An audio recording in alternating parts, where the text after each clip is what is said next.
Hello प्यारे बच्चों, आज हम पाठ 18 परमानंद माधवम पाठ को रीड करेंगे, जिसके लेखक हैं भागीरथ कुमरावत।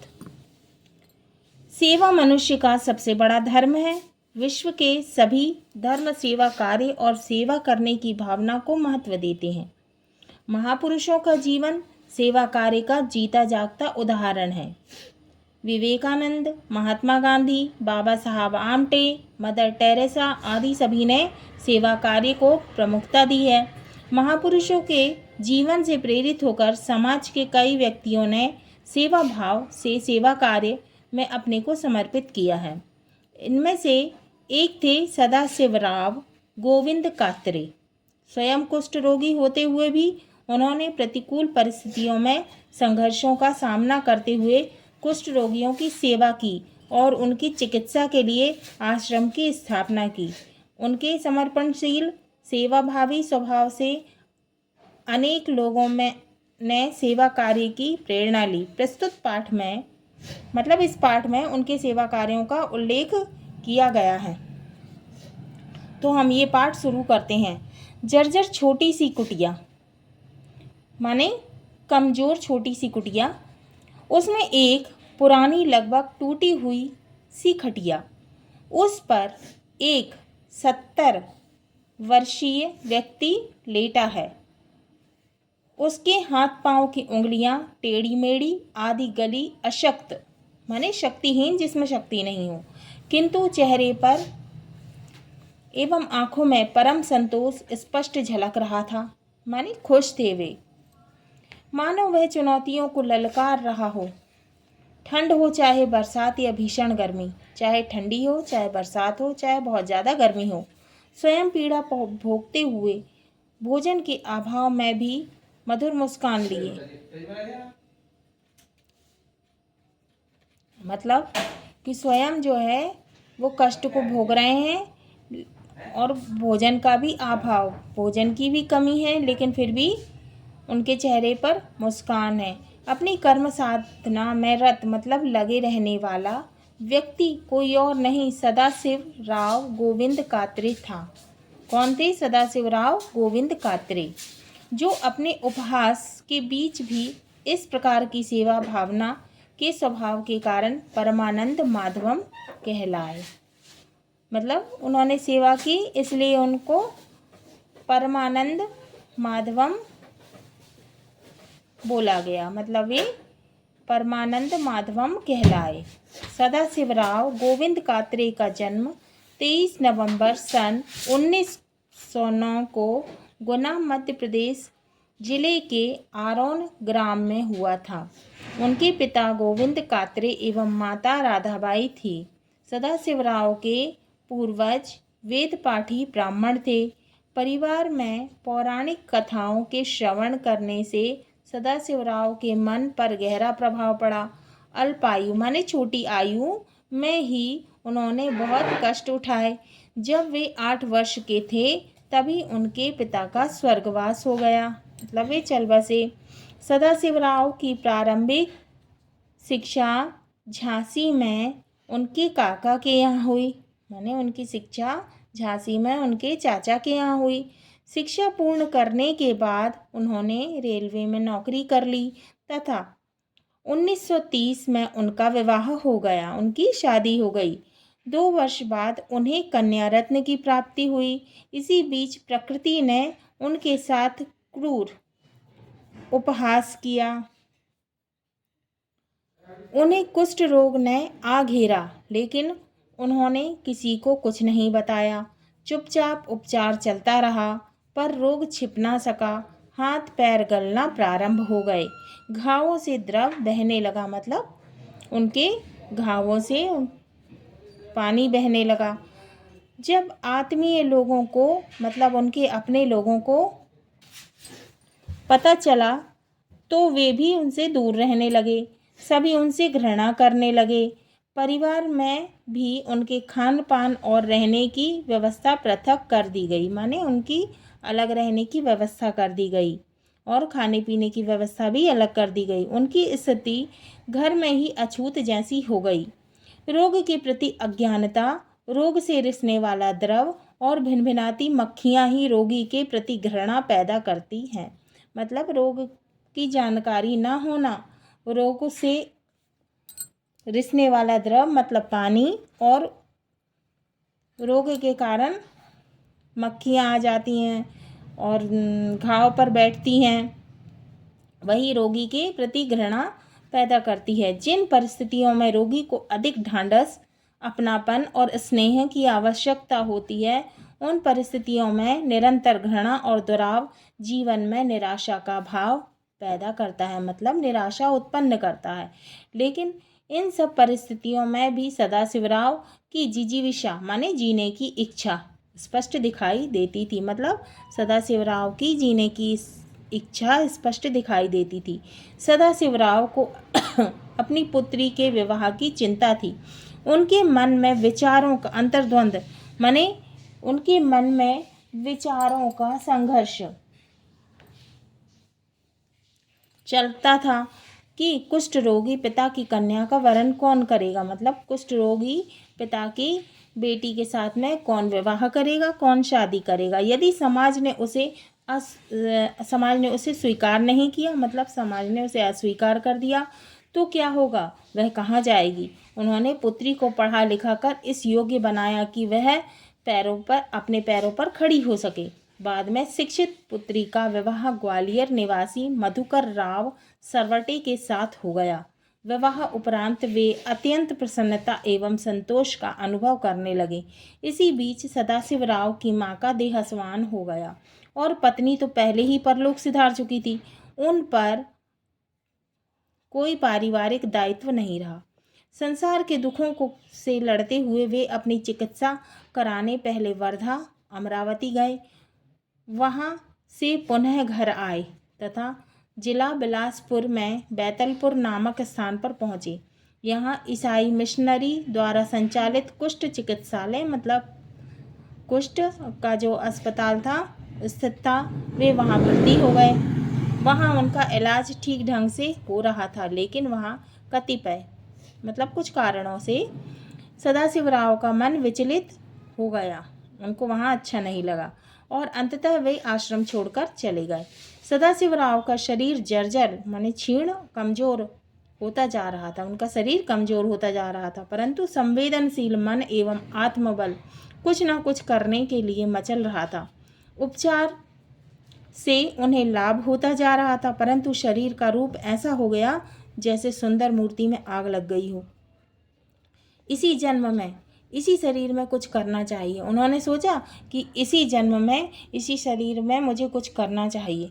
इस संकल्प माने इस दृढ़ निश्चय से सदाशिवराव ने संकल्प लिया और कुष्ठ निवारण का व्रत लेकर वे आगे निकल पड़े।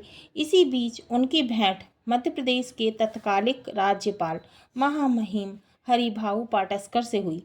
इस भेंट के समय सदाशिवराव ने कुष्ठ रोगियों की सेवा के संबंध में चर्चा कर उनसे प्रेरणा प्राप्त की और कुष्ठ रोगियों के चिकित्सा एवं आवास मतलब रहने के लिए स्थान के लिए कुष्ठ आश्रम स्थापित करने का विचार किया। इस कार्य हेतु वे बिलासपुर के पास चांपा नामक स्थान पर पहुँचे।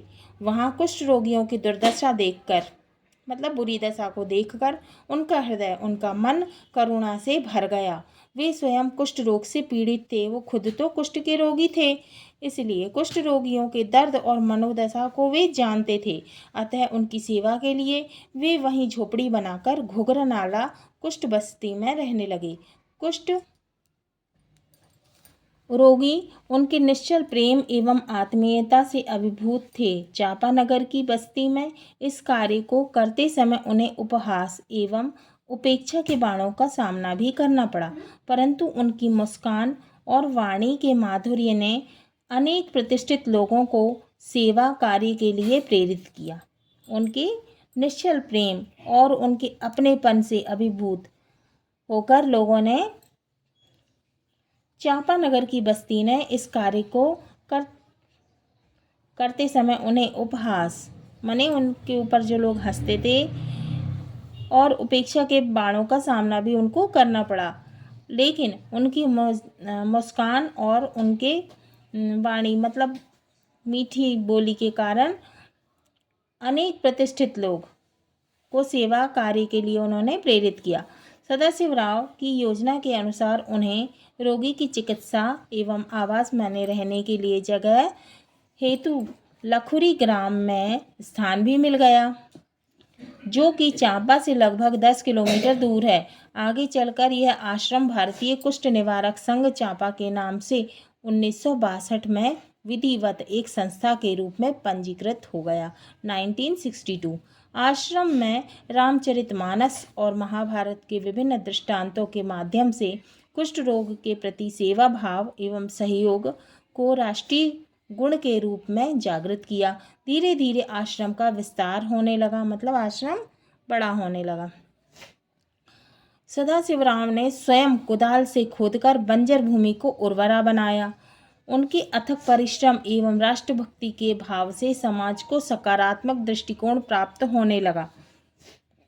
एक व्यक्ति ने रोगी होते हुए भी समाज की उपेक्षा एवं तिरस्कार को सहते हुए अपने पुरुषार्थ से आश्रम की स्थापना की। मतलब वही तो खुद रोगी थे और समाज ने उनकी हंसी भी उड़ाई, उनका तिरस्कार भी किया, लेकिन फिर भी अपने पुरुषार्थ से उन्होंने आश्रम की स्थापना की। आश्रम के सुसंचालन के लिए उन्हें समर्पित व्यक्तियों और धन की महत आवश्यक थी। उन्हें व्यक्तियों की और पैसे की जरूरत थी। सदाशिवराव सोचते थे कि यदि कुष्ठ के कलंक से राष्ट्र को मुक्त कराना है तो राष्ट्र के प्रत्येक नागरिक का सहभाग इसमें होना चाहिए। रोग मुक्त समाज होगा तो राष्ट्र बलवान होगा। यह सद्भाव लेकर सदाशिवराव ने तत्कालीन महामहिम राष्ट्रपति महोदय डॉक्टर राधाकृष्णन को पत्र लिखा। राष्ट्रपति महोदय ने पत्र पाकर इनके कार्यों की भूरी भूरी प्रशंसा की, माने बहुत बहुत प्रशंसा की, और उसके साथ ही साथ उन्हें प्रशंसा पत्र और 1000 रुपये का योगदान भी भेजा। इस प्रकार सदाशिवराव के कार्यों को समाज द्वारा मान्यता मिलने लगी, जिससे उनका मनोबल यह कार्य करने में और भी आगे बढ़ गया। सदाशिवराव के आश्रम के लिए 1-1, 2-2 का दान एकत्र करने के लिए साइकिल से, मतलब 1-1, 2-2 के लिए दान एकत्रित करने के लिए साइकिल से 5-5 घंटे की यात्रा करने लगे और धन संग्रह करने लगे, माने पैसे इकट्ठे करने लगे। आश्रम में रहने वाले कुष्ठ रोगियों के भोजन के लिए समाज को जोड़ते हुए घरों से भोजन बनाते समय 1 मुट्ठी चावल कुष्ठ रोगियों के लिए निकालें। मतलब उनने एक आंदोलन शुरू किया जिसको क्या बोलते थे, 1 मुट्ठी चावल कुष्ठ रोगियों के लिए निकालें। इस प्रकार का आंदोलन प्रारंभ किया। आश्रम में वे कुष्ठ रोगियों की सेवा के साथ ही साथ उन्हें अपने हाथों से भोजन भी बनाकर खिलाते थे। उन्होंने कहा कुष्ठ रोग राष्ट्र के लिए कलंक है। तो उन्होंने क्या कहा था, कुष्ठ रोग राष्ट्र के लिए कलंक है, आओ हम सब मिलकर अपने राष्ट्र को कुष्ठ के कलंक से मुक्त करें। तो उन्होंने कहा था कि आओ हम कुष्ठ के कलंक को अपने राष्ट्र से मुक्त करें, दूर करें। सेवा के बारे में उपदेश देना, आश्रम की सराहना करना, सदाशिवराव की प्रशंसा करना, यह कार्य तो लोग निस्वार्थ भाव से कर ही रहे थे, परंतु समय देकर आश्रम में रहकर कार्य करने वाला कोई नहीं था। सदाशिवराव का शरीर थक चुका था, मतलब कमजोर हो गए थे वे। उनका घूमना फिरना, आना जाना बंद हो गया था, पर बैठे बैठे कार्य एवं कार्यकर्ताओं की पूछताछ करते थे। आश्रम के सभी सेवा कार्य भली प्रकार चले, इसकी चिंता करते थे और आश्रम में निरंतर भगवत भजन चलता रहता था। सदाशिवराव की मृत्यु के कुछ समय पूर्व, मतलब उनकी मृत्यु के कुछ समय पहले, उनकी पुत्री प्रभावती और उसके पति दोनों आश्रम आए। प्रभावती और सदाशिवराव ने सहसा, मतलब एकदम एक दूसरे को देखा तो स्नेह से आंखें भर आई। पता नहीं क्यों सदाशिवराव को लगा कि यह अंतिम भेंट है, मतलब आखिरी बार मिल रहे हैं। सेवा का भाव प्रबल था, पर शरीर में पीड़ा जकड़कर कमजोर किए जा रही थी। लेकिन उनके शरीर में इतना अधिक कष्ट था कि वो शरीर को कमज़ोर कर रहा था। जर्जर मतलब क्षीण, कमज़ोर। कुटिया का मतलब उनका जो शरीर था वो कमज़ोर हो चुका था। उसका दैदीप्यमान दीपक जो हजारों लोगों के जीवन को प्रकाशित करने में रत था, मतलब लगा हुआ था।